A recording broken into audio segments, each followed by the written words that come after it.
क्रांति की शुरुआत जो है वो दूसरों से उम्मीद रखकर नहीं होती है। क्रांति की शुरुआत होती है खुद क्रांति बनने से।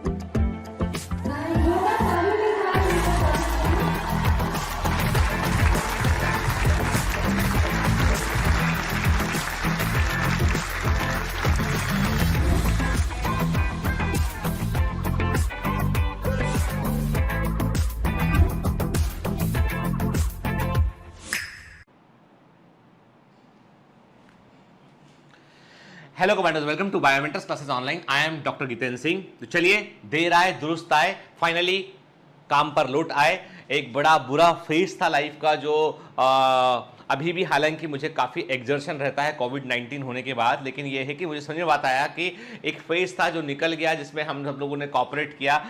खैर, वापस बैक टू बर्थ, वापस लौट आया हूं मैं, और पूरी वही शिद्दत, वही एनर्जी के साथ, और वैसी ही एनर्जी से आपको लगातार पढ़ना है। और थैंक यू वेरी मच उन सारे कमांडोज को जिन्होंने लगातार मेरे लिए प्रे किया, जिन्होंने जो है वो मैंने देखा, मैं सच बता रहा हूं आपको कि मतलब मैंने दिल से महसूस किया कि आप में से कई सारे लोगों ने मंदिरों में, मस्जिदों में, गुरुद्वारा में, सब जगह पे आपने प्रार्थना किया, आपने घरों में पूजा किया, आपने कई सारे बच्चों ने जो है सत्यनारायण भगवान का कथा भी घर के अंदर कराया, अलग अलग जो है वो अनुष्ठान किए। और मुझे पहली बार महसूस हुआ कि मतलब कि मैं क्या इतना इंपॉर्टेंट हूँ। एक्चुअली ये आपका प्यार है, मैं इतना इंपॉर्टेंट नहीं हूँ, पर ये आपका प्यार है जो मुझे बनाता है, जो मुझे संबल देता है। और ये आपकी ही दुआ थी कि जो है मेरी रिकवरी थोड़ी फास्ट हुई, और जो है वो मैं जो है वो फिलहाल में, हालांकि अभी भी मुझे थकान तो है, लेकिन मैं तब भी जो है वो अभी मतलब पहले से बेहतर फील कर रहा हूँ। और मुझे मेरे अंदर जो भी ऊर्जा है, उस ऊर्जा का एक बड़ा हिस्सा मैं आपको समर्पित करना चाहता हूँ, आपके लिए काम करना चाहता हूँ मैं। ठीक है,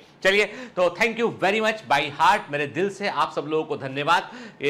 और बेटा प्यार बनाए रखिएगा, मैं भी आपसे हमेशा ऐसे ही अटैच रहूंगा। और ये परिवार है, परिवार की स्ट्रेंथ हमें हमेशा विपरीत समय में ही मालूम चलती है। तो पिछली क्लास में हम क्या पढ़ रहे थे बेटा? हम पिछली क्लास में पढ़ रहे थे हम टैक्सोनॉमिक एड्स के बारे में। आज लिविंग वर्ल्ड का आखिरी लेक्चर है, जिसमें कि हम बात करेंगे जो है वो कीज के ऊपर बात करेंगे, टैक्सोनॉमिक एड्स के बाकी हिस्से के ऊपर बात करेंगे हम।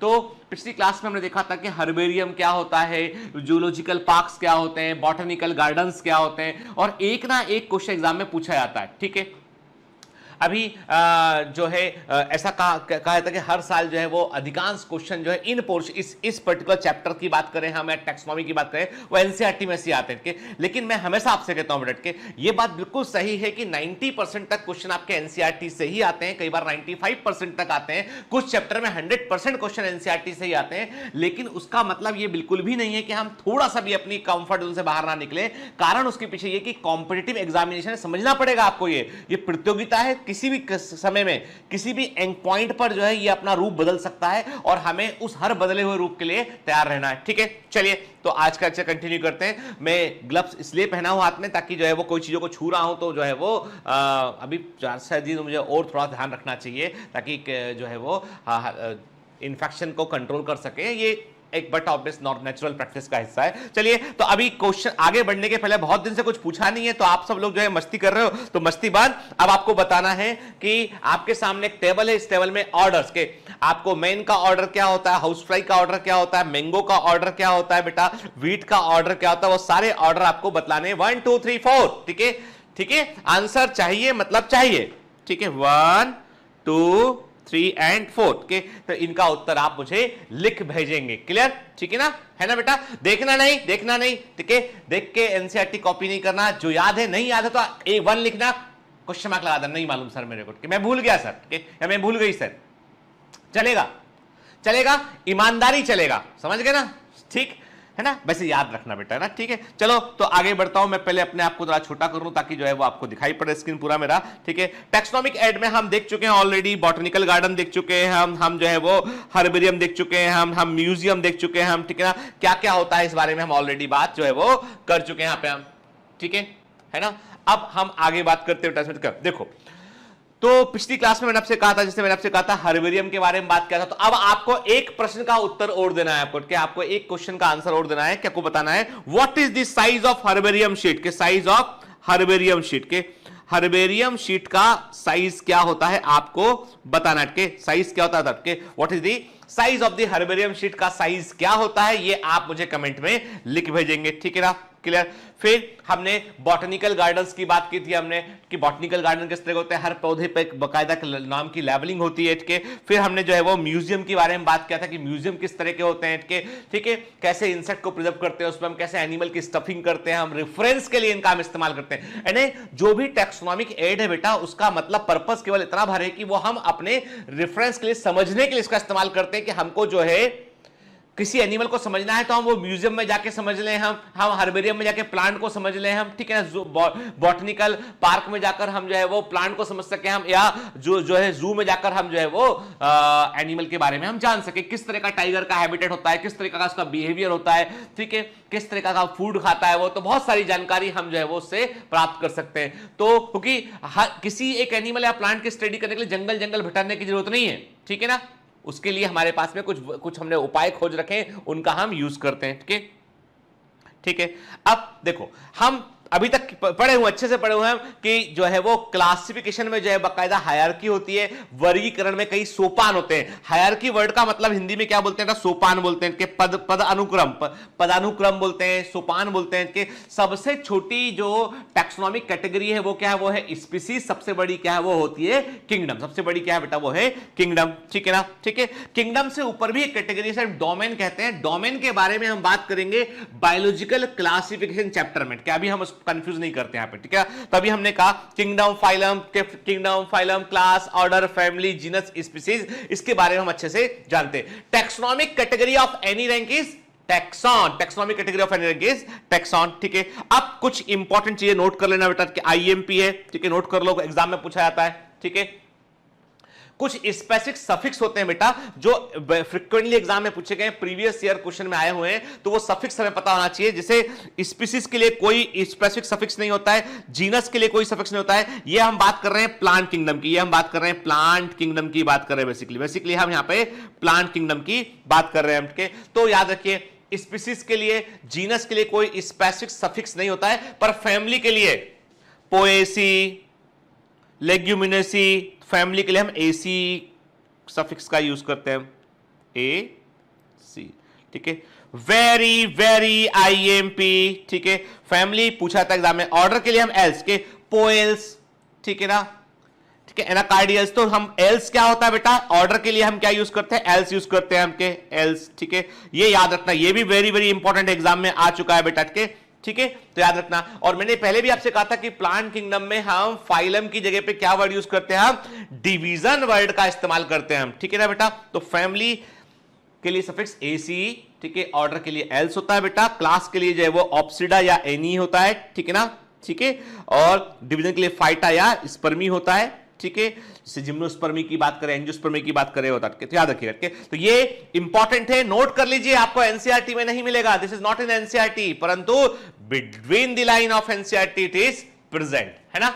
चलिए, तो समझ गए हमने कहा। अब एक चीज और है, ट्राइब क्या होता है। कई बच्चों ने पूछा सर ट्राइब क्या है, हमने कुछ क्वेश्चन देखे, चलो ठीक है हम ट्राइब पर ही बात करते हैं। अब इतना समझ लो, ट्राइब के लिए भी जो यूज करते हैं, सफिक्स यूज करते हैं, वो क्या होता है, वो ईएई होता है, के ईएई के ई के ई प्रोनाउंसिएशन इसका ई होता है, तो ईएई is the suffix use for the tribe. क्या ट्राइब हमेशा जो है वो फैमिली से नीचे होता है, सब फैमिली के नीचे होता है, तो ये ट्राइब हमेशा जीनस के ऊपर होता है, पर सब फैमिली के नीचे होता है। फैमिली के नीचे सब फैमिली, देन ट्राइब होता है, फिर जीनस होता है। तो जीनस से बड़ी यूनिट होती है ट्राइब। तो ये सब कैटेगरी है, actually it is not a main category. Main category केवल 7 होती है, मेन कैटेगरी केवल 7 होती है, kingdom, phylum, class, order, family, genus, species, ये होती है सब कैटेगरी। क्या एनिमल किंगडम में क्या कुछ यूज करते हैं, तो याद रखिएगा एनिमल किंगडम में जो सफिक्स यूज होते हैं, ट्राइब के लिए इनी, INI, ठीक है, नी इज द प्रोनाउंसिएशन, ये ट्राइब के लिए यूज करते हैं। फैमिली के लिए ID, ठीक है, होलोथोराइडी, ठीक है, तो ID जो होता है वो ID, आइडिया लिखा है ना, तो ID बोलते हैं, ID इज द प्रोनाउंसिएशन के, ये फैमिली। तो याद नोट कर लेना, इंपॉर्टेंट है ये, प्लीज नोट कर लेना इसको, है ना। ये बाउंसर क्वेश्चन है, जो एक्सपेक्टेड बाउंसर क्वेश्चन होते हैं वो है बेटा, है ना, हाई फ्रीक्वेंसी बाउंसर क्वेश्चन, ठीक है। चलिए, तो आप बोलोगे सर सब कैटेगरी थोड़ा बता दो हमको, तो मैं आपसे इतना बोलूंगा, डिटेल में जाने की जरूरत नहीं है, पर इतना याद रखो कौन किस कहां में प्रश्न है। सबसे देखो हम कहां तक बात किए हैं, हम बात किए हैं बेटा जी स्पीसीज तक बात की। स्पीसीज से छोटा क्या होता है? सब स्पीसीज होता है। सब स्पीसीज जो होता है basically it is connected with the geographical location के। सब स्पीसीज जो होता है वो ज्योग्राफिकल लोकेशन को हमको बतलाता है। और कई बार हम एक नॉमेनक्लेचर सिस्टम और यूज करते हैं जिसे हम बोलते हैं ट्राइनोमियल नॉमेनक्लेचर सिस्टम बोलते हैं। इसको बोलते हैं ट्राइनोमियल नॉमेनक्लेचर सिस्टम बोलते हैं। उसमें जो जैसे देखिए कोई भी साइंटिफिक नेम में दो वर्ड होते हैं, जीनस और स्पीसीज के, तो तीसरा जो वर्ड होता है ना वो होता है सब स्पीसीज। वो क्या होता है सब स्पीसीज, जो ज्योग्राफिकल लोकेशन को बतलाता है बेसिकली। ठीक है, बेसिकली ज्योग्राफिकल लोकेशन को वो बतलाता है। तो मैंने क्या कहा आपसे, स्पीसीज से छोटी यूनिट क्या होती है? सब स्पीसीज, सब कैटेगरी है। और सब स्पीसीज से छोटा क्या होता है? वो होती है वैरायटी के। सब स्पीसीज से छोटी वैरायटी, हम बोलते हैं ना वीड वैरायटी है, राइस वैरायटी है, तो वैरायटी सब स्पीसीज से भी छोटी कैटेगरी होती है। कई सारी वैरायटी के मिलने पे एक सब स्पीसीज बनती है, कई सारी सब स्पीसीज के मिलने पे एक स्पीसीज बनती है, कई सारी सिमिलर टाइप ऑफ स्पीसीज के मिलने पे जीनस बनता है, कई सारे जीनस के मिलने पे, सिमिलर टाइप के जीनस के मिलने पे ट्राइब बनता है। ट्राइब इज ए सब कैटेगरी। ठीक है, तो ट्राइब की लोकेशन क्या होती है वो दिमाग में रखना है हमको।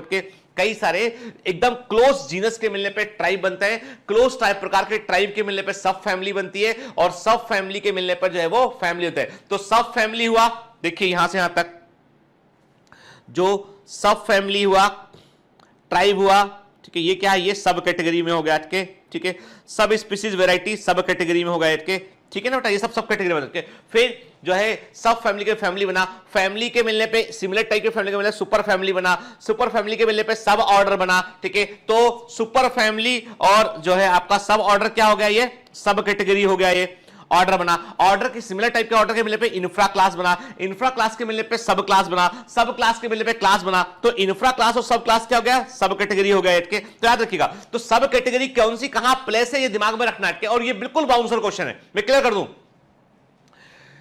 ये क्वेश्चन प्रीवियस ईयर्स के क्वेश्चन आप लगाओगे मिलेगा, और एनटीए के नए डेटाबेस में जो उन्होंने क्वेश्चन डाले हैं, जो उन्होंने मॉक टेस्ट लिए हैं ना, उनमें ये क्वेश्चन थे। इसलिए बिल्कुल अटेंटिव रहिए कि ये मत सोचिए कि ये बच्चे बोल जो है एकदम ही कंफर्ट ढूंढते हैं, एकदम ही कंफर्ट ढूंढते हैं। सर बस एनसीईआरटी की बात करो, कुछ बात ही मत करो। अरे बेटा मैं तेरे को कंपटीशन के लिए पढ़ा रहा हूं। ठीक है, मेरा बच्चा जितना स्किल्ड रहेगा ना, कोई भी कहीं से आएगा फोड़ के आएगा। ओके, मेरे बच्चे लास्ट जब एनटीए ने अपने मॉक टेस्ट लिया ना, कोई बच्चा नहीं घबराया, किसी का कॉन्फिडेंस लूज नहीं हुआ। यही कारण है कि बायोमेंटर्स के 193 से ऊपर बच्चे जो है वो 670 मार्क्स के ऊपर है। 670 जो उन्होंने ओएमआर शीट से बताया, बहुत बड़ी संख्या में बच्चे स्कोर किए के।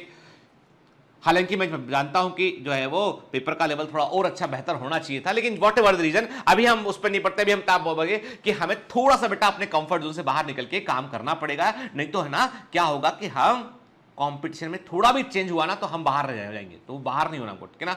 ठीक है, किसी के यदि 720 आउट ऑफ 720 आ रहे हैं नीट 2020 में, तो भाई हमारे क्यों नहीं आ सकते? हमारे भी आएंगे। ठीक है, हमारे भी आएंगे, और हम भी क्षितिज पर झंडा लगा के आएंगे कि शपथ है हम लोगों को सबको जमकर मेहनत करेंगे, हम भी 720 आउट ऑफ 720 लाकर दिखाएंगे। ठीक है, चलिए तो अभी हम वापस आते हैं अपने मुद्दे पे। मैंने आपसे कहा कि कैटेगरी से छोटी क्या? सब कैटेगरी। सब कैटेगरी में क्या शामिल है बेटा? मैंने आपसे कहा कि सब कैटेगरी में शामिल है कि स्पीसीज से छोटी सब कैटेगरी क्या होती है? सब स्पीसीज और वैरायटी। ठीक है, कोई पूछता है आपसे कि फैमिली से छोटी सब कैटेगरी क्या होती है, तो हमने कहा सब फैमिली और जो है ट्राइब सब कैटेगरी होती है। जीनस इज ए कैटेगरी, याद रखिएगा। ठीक, ऑर्डर से छोटी सब कैटेगरी सब ऑर्डर और सुपर फैमिली होती है।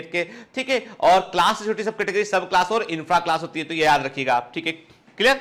तो ये पूरा का पूरा यानी सबसे बड़ी यूनिट क्या है? किंगडम है। सबसे छोटा क्या है? वो स्पीसीज होता है बेटा। ठीक है, क्लियर? चलिए अब बात करते हैं कीज की। की क्या होता है? की के बारे में हम बात करते हैं कि what is the meaning of की।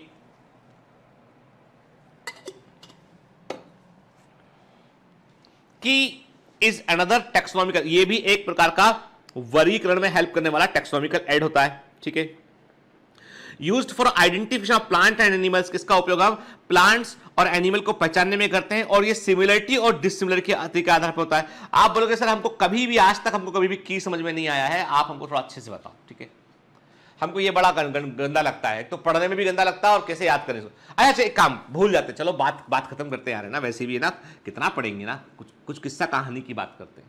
हाँ ठीक है, एक दिन क्या हुआ कि जो है मान लीजिए एक एग्जाम्पल है के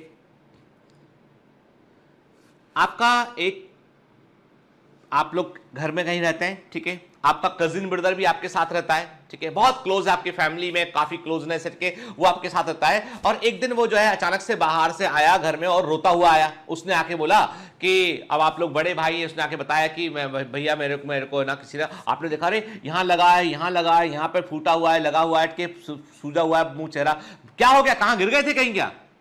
नहीं मारा मेरे को। किसने मारा? वो उसको वहां पे वो रहता, उसने मारा। अरे भाई किसने मारा?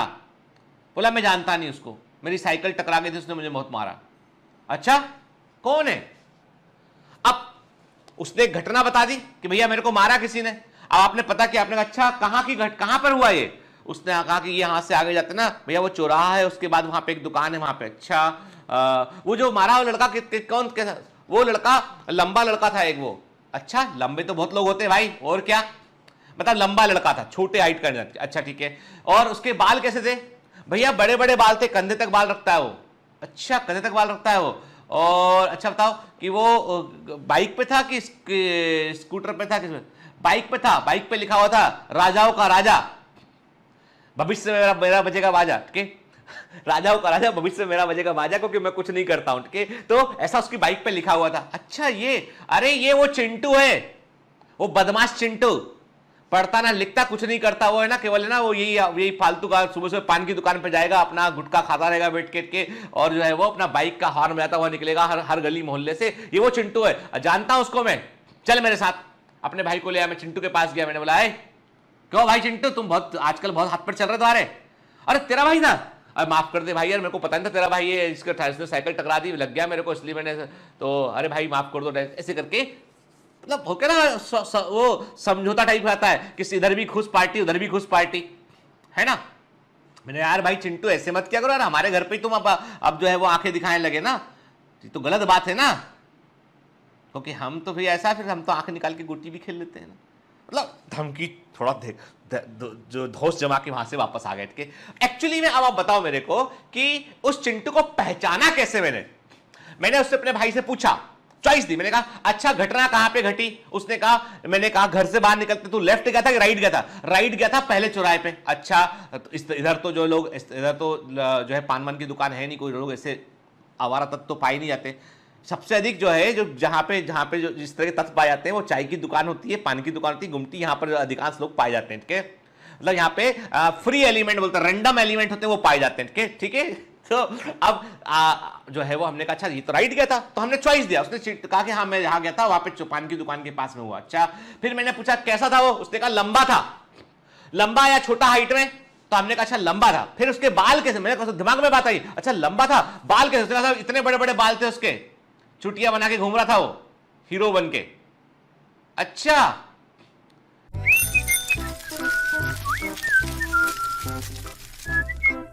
Hi, sorry to disturb you in between lecture, but it's important to inform you. You should download BioMentors app from Google Play Store. We need your support, so please take subscription to become an official commando of BioMentors. Bye bye. Continue your lecture. फिर मैंने दिमाग में बात शक आया, मैं ये चिंटू या पप्पू में से कोई होता है। चिंटू और पप्पू दोनों लंबे हैं, दोनों के बाल भी लंबे हैं। मैंने कहा उस बाइक पे था? उसने कहा हाँ बाइक पे था, बाइक पे लिखा था राजाओं का राजा, भविष्य मेरा बजेगा बाजा, के मैं कुछ नहीं करता, ठीक है। तो ये अच्छा मैं समझ गया ये तो चिंटू की बाइक है। मैंने हर बार every time I give him 2 options. मेरे छोटे भाई ने हर बार एक ऑप्शन चुन लिया उसने, अच्छा ये, हाँ ये भैया यही था, और हम उस चिंटू तक पहुंच गए, बस कहानी खत्म यहीं पे, full stop. Now come to the key के कॉन्सेप्ट पे बात करते हैं। की भी ऐसी होती है बेटा, every time you give it op. आपने एनिमल देखा, आपने कहा अच्छा उसकी बॉडी पे फर था या नहीं था? पढ़ा ना पिछली क्लास में के फर था। अच्छा मैमल्स में आएगा, नहीं था, फर नहीं था। बॉडी पे इसके फीदर्स थे या स्केल्स थे? फीदर्स थे। पंख था? अच्छा पक्षियों में आएगा फिर वो। मतलब एवरी टाइम आप व्यक्ति को 2 ऑप्शन देते हैं, कंट्रास्टिंग ऑप्शन देते हैं आप, एक तो दो कंट्रास्टिंग होते हैं या अपोजिट ऑप्शन होते हैं आपके, सिमिलरिटी और डिसिमिलरिटी के आधार पर ऑप्शन होते हैं। एक को चुनना होता है, एक को रिजेक्ट करना होता है। Every time you have to choose one and reject the another one. Clear? ऐसा करना होता है ना बेटा के। तो अब क्या हुआ, लीड मिल गई आपको। लीड का मतलब एक कदम आगे बढ़े, लीड का मतलब एक कदम आगे बढ़े कि अच्छा ऐसा है, ये फीचर चुना आपने, आगे बढ़ गए, अगला फीचर चुना, आगे बढ़ गए के, और फाइनली चिंटू को पकड़ लिया। अच्छा, यही टैक्सोनॉमी की होती है। अब बताओ इसमें क्या कठिन है ना? हर बार जो दो चॉइस मिल रही है कि भैया कैसा बाल था उसका, कैसा लंबा था, छोटा था, तो every time I give it set of information, couplet, क्या बोलते हैं इसको, कपलेट, कपल, जोड़ा, कपलेट, है ना? ठीक है, चलिए देखते हैं क्या लिखा। Key is another taxonomical aid used for identification of plants and animals based on similarities and dissimilarities। इसमें कोई डाउट नहीं बेटा, वर्गीकरण में इस्तेमाल करने वाला तरीका होता है, ये प्लांट और एनिमल को पहचानने में हेल्प करता है। और सिमिलर, अब देखो बेटा सिंपल सी बात है कि हर चीज के लिए अलग अलग की होगी ना, every plant species, every plant category के लिए एक अलग अलग की होगी। एनिमल की को आप प्लांट में लगा नहीं सकते। आप कोई पूछ रहा, बता रहा है कि भैया मैंने एक प्लांट देखा, आप पूछ रहे हो उससे फर था कि पंख थे, तो भैया पागल हो, एकदम टोटल क्वेश्चन ही गलत कर रहे हो, है ना? तो कोई भी की कहीं भी लागू नहीं होती, हर एक कैटेगरी की अपनी एक सर्टेन कीज होती है। देखिए प्लांट से आपसे पूछा, मैंने कहा अच्छा प्लांट देखा तुमने कोई, उस प्लांट में सीड बनते हैं कि नहीं बनते हैं? आपने कहा हाँ सर सीड बनते हैं, तो इसका मतलब वो जिम्नोस्पर्म या एंजियोस्पर्म में से कुछ होगा। आपने कहा नहीं बनते, अच्छा मैंने कहा नहीं बनते, उसमें रूट, शूट, स्टेम, कुछ लीफ है उसमें, true root, true stem, leaf, आपने कहा नहीं है, तो मतलब वो एल्गी है। आपने कहा हाँ रूट, स्टेम और लीफ दिखाई पड़ रहे हैं, तो फर्न है उसमें। क्या उसमें प्लांट में थोड़े से रूट के स्ट्रक्चर दिख रहे हैं हमको, लीफ जैसे दिख रहे हैं, परंतु ट्रू रूट के समान नहीं दिखाई पड़ रहे, मतलब वो मॉसेस हैं वो, ठीक है। फिर सीड बन रहा है, तो सीड बनता है तो फ्लावर है कि नहीं है? आपने कहा फ्लावर नहीं है उसमें, तो जिम्नोस्पर्म है वो। फ्लावर है तो एंजियोस्पर्म है वो। तो एवरी टाइम आपने हर बार सेट ऑफ इंफॉर्मेशन दिया या नहीं दिया? एक को चुना, एक को एक्सेप्ट किया, एक को रिजेक्ट किया, अगली बार फिर आपने सेट ऑफ इंफॉर्मेशन दिया, एक को चुना, एक को रिजेक्ट किया, ठीक है ना? और हम आगे बढ़ते चले गए। क्लियर? चलिए देखिए एनिमल को बारे में बात करें। क्या वो जिस एनिमल को आपने देखा उसकी स्किन ड्राई थी?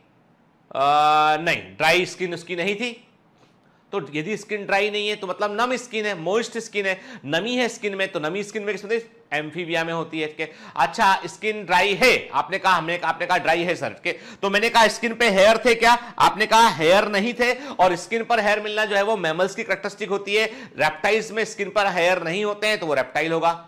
स्किन ड्राई है, स्किन पर हेयर प्रेजेंट है, तो लिजार्ड के। आपने कहा चलो ठीक है हेयर प्रेजेंट है मतलब मैमल से। मैंने कहा अपोजिबल थंब है या नहीं है? आपने कहा नहीं, अपोजिबल थंब मतलब अंगूठा ऐसा, ये अपोजिबल थंब है, ऐसा अंगूठा है क्या? नहीं, ऐसा अंगूठा नहीं है। तो मैंने कहा कि फिर ये प्राइमेट नहीं हो सकते हैं, ये बाइपेडल लोकोमोशन वाले प्राइमेट नहीं होंगे ये, तो अपोजिबल थंब नहीं है। तो हमने कहा टाइगर है वो, या कोई दूसरा कॉर्निवोर हो सकता है वो। और यदि बाइपेडल है वो, अपोजिबल थंब है, बाइपेडल लोकोमोशन कर रहा है, यस, तो मनुष्य नहीं कर पा रहा है तो गोरिल्ला के। तो हर बार एवरी टाइम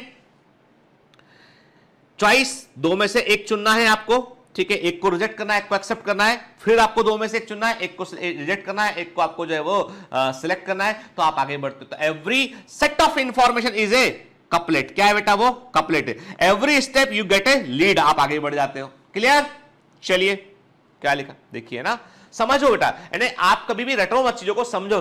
देखिए हमेशा चीजें क्या होता है, एग्जामिनेशन हॉल में हम नोट्स लेके नहीं जाते हैं कि हम दिमाग लेके जाते हैं। समझेंगे, दिमाग में रहेगा कॉन्सेप्ट के। यदि हम केवल पूरा पढ़ के रट के जाएंगे भूल जाएंगे। Taxonomy key are useful tool for determining the identity of organism. जिससे मैंने आपसे कहा स्टेप 1, जो आपने कीड़ा इंसेक्ट देखा, आपको स्क्रीन पे एक इंसेक्ट दिखाई पड़ रहा है, अब इंसेक्ट को पहचानना है इसको हमको। हमने कहा क्या उसमें 8 लेग दिखाई पड़ रहे हैं, ठीक है? हैं उसमें क्या? तो आपने कहा कि यदि 8 लेग दिखाई पड़ रहे हैं तो आप स्टेप 2 पे जाइए। यदि उसमें 8 से अधिक लेग दिखाई पड़ रहे हैं तो आप स्टेप जो है वो 3 पे जाइए। आप क्या फिर स्टेप 2 में आप पहुंचे, आपने कहा क्या उसमें जो है वो आपके बॉडी का रीजन ओवल शेप का दिखाई पड़ रहा है, ठीक है, या 2 बॉडी रीजन है। तो every time you give an opportunity कि आपको कहां पहुंचना है। तो की क्या करती है, आपको एक स्टेप आगे बढ़ा देती है। आप 2 चॉइस में से एक चुनते हैं और अगली स्टेप पे आप पहुंच जाते हैं और फाइनली जीव को आप पहचान पाते हैं। ठीक है, क्या लिखा है इनसाइड है? The keys are based on contrasting character generally in a pair called couplet। मैंने कहा ना बेटा couplet क्या होता है, एग्जाम का क्वेश्चन है, ठीक है? इंफॉर्मेशन याद रखना है, एग्जाम का क्वेश्चन है, इंफॉर्मेशन याद रखना है, ठीक है? It represent the choice made between 2 opposite option. 2 opposite option के बीच में आपको चॉइस चुनना है, ठीक है ना बेटा? कोई एक चीज सही होगी और चॉइस चुनेंगे तो आप अगली एक स्टेप आगे बढ़ जाएंगे आप। ठीक है, ठीक है। This results in acceptance of only one and rejection of the, आपको एक चुनना होगा, एक को आपको रिजेक्ट करना होगा, ठीक है। और हर एक स्टेटमेंट को क्या बोलेंगे आप, की के उसको आप लीड बोलेंगे, आप एक कदम आगे बढ़ जाएंगे। जैसे कि आपने कहा ना कि 8 लेग थे तो स्टेप 2 पे जाइए, नहीं तो स्टेप 3 पे जाइए। तो एक्चुअली में क्या है, जब भी आपको मैंने पूछा ना, आपने मैंने कहा आपसे कि किस चौराहे पे घटना घटी, क्या दुकान थी वहां पे, किस तरह के बाल थे, किस तरह की हाइट थी, तो एवरी टाइम 2 चॉइस में से एक चॉइस हमने चुनी थी वहां पे के। तो बिल्कुल वैसे ही यहां पे हम बात करते हैं कि हर स्टेटमेंट से हमको एक लीड मिलती है, हम आगे बढ़ जाते हैं। तो हर स्टेटमेंट की का क्या कहलाता है, वो एक लीड कहलाता है, ठीक है। देखिए आप ध्यान से बात सुनिए के, ये इंपॉर्टेंट स्टेटमेंट है। Separate taxonomic keys are required for each taxonomic category के, हर एक टेक्सोनोमिक कैटेगरी के लिए एक सेपरेट की होती है, जिससे हम फैमिली, जीनस, स्पीसीज को हम पहचान पाते हैं, क्या ठीक है ना। तो एवरी से for example if you want to identify a bryophyta, ठीक है, तो ब्रायोफाइटा की अलग होगी, मॉसिस की मैंने कहा वो की अलग है, जिम्नोस्पर्म की कीज अलग है, ठीक है। तो कीज जो होती हैं वो क्या पहचानना चाह रहे हैं आपके, उसके आधार पर हमको कीज डिसाइड करनी पड़ती हैं, ठीक है ना, ठीक। Keys are generally analytical in nature के, की जो होती है वो एनालिट, इसका मतलब क्या बेटा, इसका मतलब की जो होती है उसमें हम क्या करते हैं, हम हर बार every time we select an option, एक को रिजेक्ट करते हैं, एक को हम सिलेक्ट करते हैं, और हम बाकायदा एनालिसिस करके हम आगे बढ़ते हैं, एवरी स्टेप में हम आगे बढ़ते हैं, इसलिए हम बोलते हैं keys are analytical in nature, ठीक है। जैसे देखिए ना, कोई एनिमल दिखाई पड़ा आपको, क्या उसकी ग्रीन बॉडी है या पर्पल बॉडी है, आपने कहा कि ग्रीन बॉडी है तो 2 पे जाइए, पर्पल बॉडी है 4 पे जाइए, क्या उसके 4 लेग हैं, यदि है तो नंबर 3 पे जाइए, यदि 8 लेग हैं तो वो है डीरस ऑस्ट्राजिस इंसेक्ट है वो, यदि उसके जो है वो उसके यदि अब पूछ तीसरा, यदि मान लो उसके 4 लेग हैं तो क्या उसके टेल है, आपने कहा हाँ टेल है तो वो डीरस पेस्टिस हो गया, क्या उसके टेल यदि नहीं है तो वो डीरस मैग्नस हो गया, क्लियर। फिर यदि पर्पल कलर की बॉडी है तो आपको पॉइंट 4 पे भेजा गया था, पर्पल कलर की बॉडी है तो उसमें क्या पॉइंटेड हम पे पिछला पीठ का हिस्सा पॉइंटेड बाहर निकला हुआ है, आपने कहा हाँ निकला है तो वो डीरस हेम्पीज है वोट के हम्पीस्ट के। और यदि नहीं निकला हुआ है तो स्टेप नंबर 5 पे जाइए, स्टेप नंबर 5 पे जाके देखा आपने कि क्या उसके ईयर्स है, हाँ ईयर है तो डीरस परपिलिस हो गया, कि नहीं है उसमें तो डीरस डेफरस हो गया। मतलब every time you get options, you have option to choose, you get a lead, ठीक है, तो कपलेट होता है, लीड होता है, देन आप फाइनल मंजिल तक आप पहुंच पाते हैं, आप ठीक है, समझ पाते हैं उसको आप, ठीक है ना। अब बियॉन्ड एनसीईआरटी थोड़ी सी बात करते हैं, थोड़ा सा एनसीईआरटी से कंफर्ट जोन से बाहर निकल के बात करते हैं ताकि एमसीक्यू सॉल्व कर पाए हम के। तो अब आप बोलोगे सर ऐसे एमसीक्यू जो एनसीईआरटी के अलग से नहीं है उनका क्या करें। देखो बेटा, मैं हमेशा कहता हूं, मैं बार बार इस बात को रिपीट कर रहा हूं क्योंकि इस बार के बच्चे आप सब लोग जो है ना, आप लोग जो है वो, आप में से कई बच्चे जो है वो थोड़ा सा क्या कर रहे हैं वो कि वो कंफ्यूज है उन चीजों को लेकर के। जिन बच्चों ने नीट 2020 दिया उन्हें मालूम है अच्छे से कि भैया कि जब तो मैंने आपसे कहा ना बेटा कि एनटीए अपना क्वेश्चन का डेटाबेस अपडेट किया है, इसमें कोई दो राय नहीं है, हम सब देखे हुए हैं, तो प्लीज अपना लेवल वहां पर रखिए, ठीक है। मैं कहता हूं पेपर 100% मान लो एनसीईआरटी है तो क्या बिगड़ जाएगा हमारा भाई, हम पढ़ तो रहे ना, हम सब कुछ 100% एनसीईआरटी कवर कर रहे हैं, लेकिन मान लो पेपर का लेवल 5-10%, 15% बदला भी ना तो हम फोड़ के आएंगे, ठीक है ना। देखो यार ऐसा है, कंपटीशन में हम सिर्फ रैंक AIR 1 के लिए हम बात करते हैं, यानी आपको नहीं पढ़ना तो आप छोड़ सकते हैं, लेकिन आपको टारगेट तो 720 आउट ऑफ 720 करना पड़ेगा, है ना। चलिए, तो की जो होती है वो 2 तरह की होती है बेटा, 2 टाइप कीज, 2 तरह, एक होती है इंडेंटेड की होती है, इनको योग्ड की बोलते हैं, दूसरी ब्रैकेटेड की होती है, ठीक है। एक होती है इंडेंटेड की होती है बेटा, दूसरी होती है ब्रैकेटेड की होती है। अब इंडेंटेड की का मतलब क्या होता है कि indents the choices leads of the couplet an equal distance from the left margin. The 2 choices of the couplet are usually labeled 1 and 1.1, 1A or 1B. It is not necessary that the choices are numbered, but it helps. Okay, the user goes to the next indented couplet following the lead that was. अब देखो इसमें क्या होता है, इसमें जो 2 option जो indented की या योग्ड की में जो 2 ऑप्शन दिए जाते हैं वो क्लोज बाय ऑप्शन होते हैं उनके, ठीक है। जैसे 1, 1.1, ठीक है, 1A, 1B के कि लेग 8 थे कि 4 थे कि 6 थे के, तो ये क्लोज ऑप्शन होते हैं इनके। ये नहीं पूछा आपसे कि लेग थे या नहीं थे, दैट इज डिस्टेंट ऑप्शन के। तो क्लोज बाय ऑप्शन यहां पे होते हैं इंडेंटेड की में और योग्ड की में, इतना याद रखिएगा के। ब्रैकेटेड की बात करें तो it provide choices by side के। अब देखो इस फर्क क्या है, जब आप इंडेंटेड की बात करते हैं, मैंने कहा कि एक फीचर नंबर 1 चॉइस चुनना है आपको, इसमें 1A और 1B आपको इसमें से कुछ चुनना है, you have to choose. Either 1A या 1B, कोई एक चुनना है आपको इसमें। ये हो गया इंडेंटेड की के। ब्रैकेटेड की का मतलब ये है, यहां पे मैंने कहा ये हो गया एक कैरेक्टर हो गया, ये की हमने बोला, की वो कैरेक्टर बोला हमने। आपका चॉइस ए है, चॉइस बी है, ठीक है ना, दो अलग अलग, दो डिफरेंट डायरेक्शन में के। तो इसे हम कहते हैं कि फ्लो चार्ट में हमने कहा एक के अंदर ये बनाया हमने, ये हो गया इंडेंटेड की हो गया आपका, और ऐसा बना ये तो क्या होगा, ये आपका ब्रैकेटेड की हो गया। के क्या लिखा, provide choices side by side, क्या लिखा है, the choices of the couplet must be numbered और lettered. It is very helpful if the previous couplet is given. This key is exactly the same choice at the first example. के the choices are separate. आप देखो इसमें क्या होगा, इसमें क्या होगा कि आपका जो चॉइस है, जैसे क्या होगा, समझो बात को। अब क्या क्या फर्क है बेटा ना, कई बच्चे समझ नहीं पाते इसको। जैसे मैंने कहा कि एक कैरेक्टर रेट के, अब इस कैरेक्टर को लेके पूछा, कोई कैरेक्टर पूछा, इसको लेके एक आ गया आपका ऑप्शन ए आ गया, ऑप्शन बी, दो में से एक चुना आपने। ए के अंदर 1A है, 1B है, 1C है, 2 के अंदर 2A है, 2B है, 2C है के। तो ये हो गए इंडेंटेड की हो गए, आपके योग्ड की हो गए, और ये क्या हो गया, ये आपका 1 और 2 क्या हो गया, आपका ये ब्रैकेटेड की हो गया, ठीक है ना, क्लियर। जिसे देखिए इंडेंटेड की को देखिए ध्यान से। अभी बता, आप देखो आपके लेवल पे आप इतना भी याद रखेंगे काम का आपके कि कीज दो तरह की होती है, इंडेंटेड की होती है, ब्रैकेटेड की होती है के। और इंडेंटेड की जो होती है उसमें क्लोज बाय ऑप्शन होते हैं उसमें, ठीक है, और ऑप्शन जो होते हैं वो 1A 1B 1C ऐसे होते हैं। जबकि ब्रैकेटेड की में क्या होता है, जो ऑप्शन होते हैं वो साइड बाय साइड ऑप्शन होते हैं, ब्रॉड ऑप्शन होते हैं उसमें के, तो वो जो है वो आपके अधिक वेरिएशन को वो शो करते हैं। क्या लिखा देखिए, example of indented key of on rhododendron की इंडेंटेड की है, ठीक है ना। Flower in shade of red, अब देखो क्या पूछा उसने, देखिए ऑप्शन देखिए, फ्लावर जो लाल रंग के हैं, अब क्या पूछा उसने कहा, अब देखिए ये इंडेंटेड की क्या बोलती है, आपसे बोलती है फ्लावर ब्लड रेड है, लीव्स ऑब्लॉन्ग ओवेट है, लीदरी है, थिक टेक्सचर है, रेडोडेंड्रॉन सिक्किमीज, ठीक है। फ्लावर क्रिम्सन रेड है, ब्लड रेड नहीं है, रेड में भी एक वेरिएशन है कलर काट के, तो वो अब देखो रेड तो दोनों है ना ये, ठीक है, मामूली फर्क पर ये दो तरह की बन गई है, ये इंडेंटेड की होती है बेटा, ठीक है। ठीक से आई बात समझ में कि क्लोज बाय ऑप्शन यहां पर होंगे आपको, ठीक है ना, तो ये इंडेंटेड की होती है, ठीक है। ब्रैकेटेड की क्या होती है, ये ब्रैकेटेड की है कि फ्लावर रेड है या फ्लावर रोज पिंक, रेड है तो 2 पे जाइए, रोज पिंक है तो 3 पे जाइए, तो ये क्या हो गया बेटा, ये जो ऑप्शन है ये क्या है, ये आपके हो गए हैं ब्रैकेटेड की को शो कर रहे हैं, ठीक है ना। ये नंबर देके आपको आगे बढ़ा रहे हैं, क्या क्लियर। और जो फिर रेड के अंदर पहुंचे आपने कि रेड किस, क्रिम्सन रेड है, ब्लड रेड है, ठीक है, फ्यूरी रेड है, किस तरह का रेड है, तो वो हो गया आपका इंडेंटेड की हो गया, क्लियर।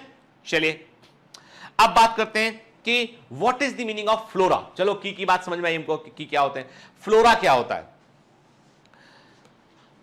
एक बुक देख रहे हैं आपके सामने स्क्रीन पर, आपको एक बुक का जो है वो टाइटल दिखाई पड़ रहा है, क्या है टाइटल, ये the new flora of British Isles.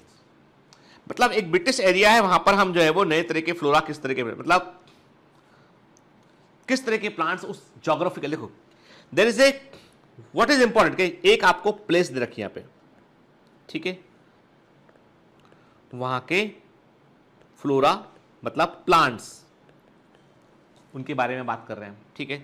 चलिए क्या लिखा है एनसीईआरटी में,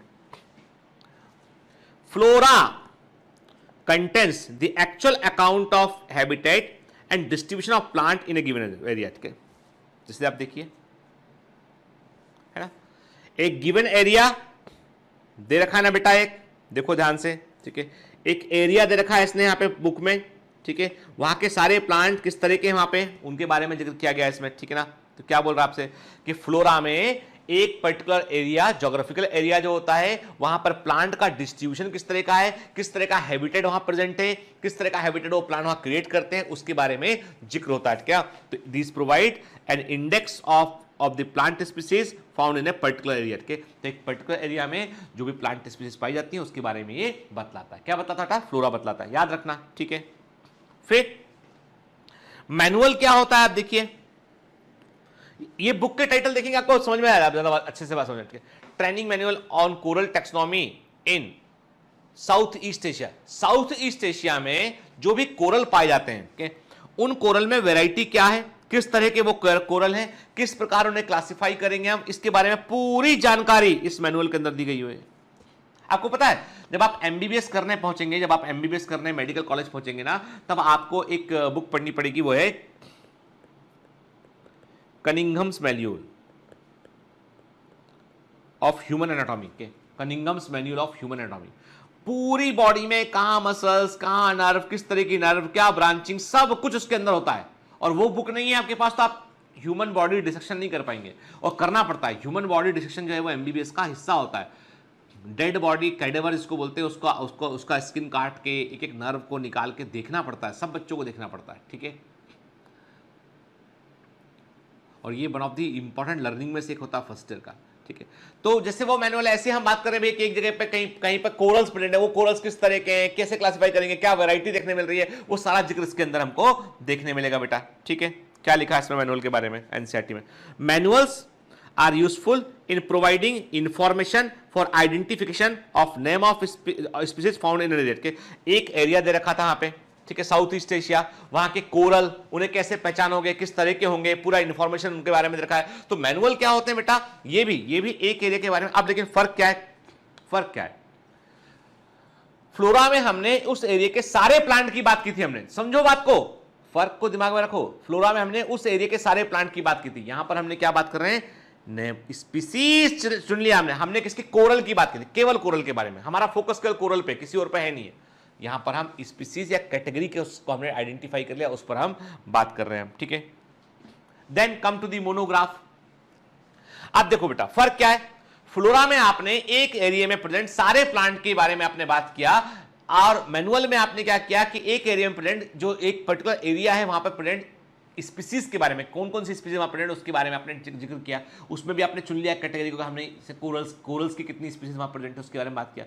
लेकिन जब हम मोनोग्राफ पे आते हैं तो हम फिर केवल एक पर्टिकुलर जीनस या पर्टिकुलर कैटेगरी पे फोकस करते हैं। क्या लिखा देखिए, पढ़िए book, monograph and revision of the Indian cyprinid fishes of the genus Garra. Genus Garra की जो मछलियां हैं वो किस तरह की होती है।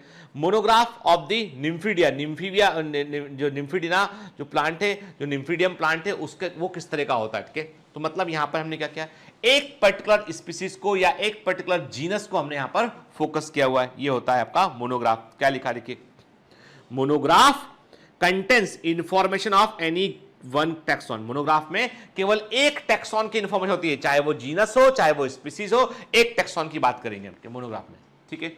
तो मतलब मोनोग्राफ एक टैक्सॉन तक सीमित है, जो मैनुअल है वो एक एरिया में प्रेजेंट स्पीसीज की संख्या पे, उसको क्लासिफाई करने पे, उनको आइडेंटिफाई करने पर फोकस है। फ्लोरा जो है वो केवल प्लांट की बात कर रहा है, एक ज्योग्राफिकल एरिया में जो प्लांट है वो किस तरह का हैबिटेट बना रहे हैं, किस तरह के प्लांट पाए जाते हैं, वो फ्लोरा बता रहा है, ठीक है। तो फ्लोरा, मैनुअल और आपका जो है ये मोनोग्राफ, इसमें अंतर दिमाग में रखिएगा, ठीक है, क्लियर। चलिए, तो यहां पर हमारा जो है वो लिविंग वर्ल्ड का चैप्टर जो है वो होता है खत्म, ठीक है। मतलब लिविंग वर्ल्ड हमने देखो दो तरीके से पढ़ा हमने, पहले के शुरू के 4-5 लेक्चर हमने उसके लिविंग क्या होता है उसको समझा हमने, फिर टैक्सोनॉमी में लेके गए। अब इसके बाद हम अब शुरू करने वाले हैं बेटा, हम एनिमल किंगडम शुरू करेंगे हमके। तो नेक्स्ट लेक्चर जो आपका होगा वो एनिमल किंगडम का लेक्चर होगा, ठीक है। तो एनिमल किंगडम में हम क्या करेंगे, हम जो है एनिमल किंगडम में जो है वो बेसिकली हमारा पूरा फोकस 100% एनसीईआरटी पे होगा, लेकिन तब भी थोड़ा सा कुछ इंफॉर्मेशन हमें बियॉन्ड एनसीईआरटी बेटा याद रखना पड़ेगा। एक भी क्वेश्चन यदि आता है, जनरली अभी 2-3 साल से बहुत ज्यादा क्वेश्चन वेरी नहीं किया वहां पे, लेकिन तब भी हमको थोड़ा सा अपने आप को, मैंने हमेशा आपसे कहा है बेटा कि यदि एग्जाम 100% तैयारी आपसे मांगता है तो आपको 120% तैयारी रखनी है, तभी आप टॉपर बन पाएंगे, तभी आप अच्छा स्कोर कर पाएंगे आप, ठीक है ना। क्योंकि देखिए कंफर्ट जोन सबको अच्छा लगता है, लेकिन थोड़ा सा भी देखो, इवोल्यूशन पढ़ा ना आपने, इवोल्यूशन में वो जीव जो है जिनमें थोड़ा सा एक्स्ट्रा कैरेक्टर होते हैं वो हमेशा इवॉल्व करके आगे निकल के आते हैं। तो परिवर्तन कुछ भी होंगे ना तो वहां पे वही सस्टेन करेगा जिसने अच्छे से मेहनत किया और तैयारी किया, इसलिए आलस्य मत क्या कीजिए, आप ज्ञान ही तो प्राप्त कर रहे हैं, क्या बुरा है इसमें, ठीक है ना।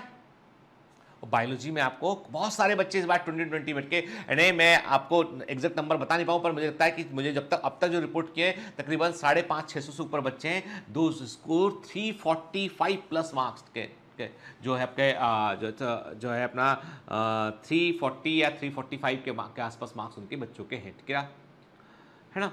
तो 90 क्वेश्चन जो आते हैं उसमें से जो है वो, और मैं मतलब 2-3 बच्चे ऐसे हैं जिनके 360 आउट ऑफ 360 मार्क्स हैं, लेकिन जब तक मैं फाइनल रिजल्ट ना आ जाए मैं किसी बच्चे का नाम नहीं लूंगा, क्योंकि OMR सीट से देखना पता नहीं जो है कोई वेरिएशन जो होता है तो वो बड़ा बुरा लगता है कि आप किसी का नाम ले दें फिर 2-4 नंबर कम रह जाए उसको, तो हम जो है, और ये मेरी मेहनत नहीं है, मैं आपसे कहता हूँ ये मेरी मेहनत नहीं है, उन बच्चों की मेहनत के, and I don't want to take any credit of their success. वो सक्सेस उन बच्चों की, उन्होंने मेहनत किया, उनकी सक्सेस के, और वो डिजर्व करते हैं उसको।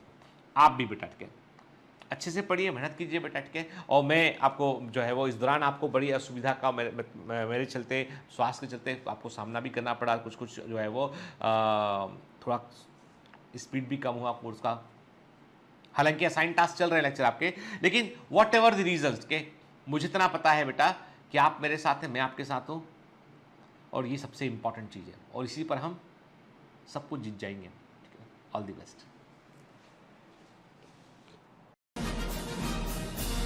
Hi. To become an official commando of Biomentors, join us at www.biomentors.online. Here you can solve daily practice papers, an online test. You can download performance enhancement sheets. You can track your progress. You can interact with other fellow commandos. Join us and prepare yourself. It's a commando training for your success. Download Biomentors online app from Google Play Store.